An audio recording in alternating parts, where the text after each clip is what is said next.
the answer to your question is it does. Agile techniques are applicable to business projects as much as software projects. There's a lot of software specific techniques, things like test driven development and so on. Agile is, and Scrum in particular, can be used for controlling parts of projects.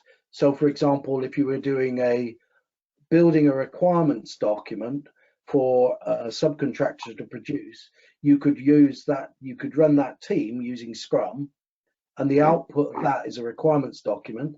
And then when that contractor delivered the solution, you could run Scrum while you're doing the testing. So you can use some of the techniques in an approach.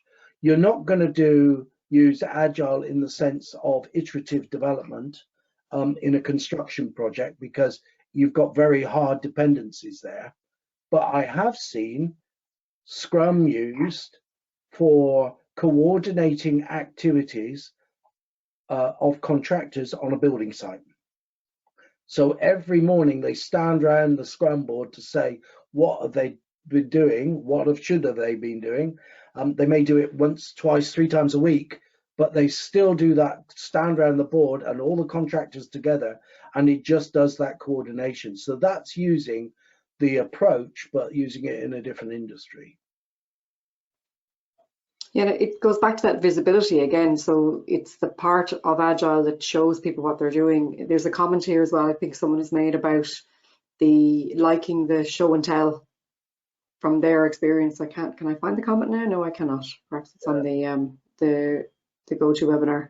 That at least with the end of the Scrum, where they had to do a show and tell of their work, you could see whether or not they'd done anything essentially in that sprint. So it was at least giving you that visibility. So visibility does seem to be a key positive that comes out of Agile.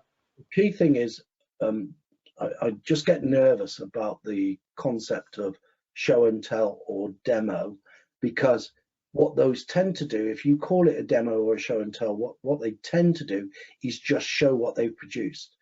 The sprint review is a review, and you should be seeing the metrics, and this is the time when they do their risk assessment, and you should see all of those things going on.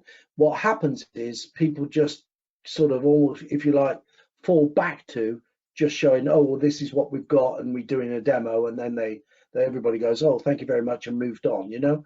And it's more than that.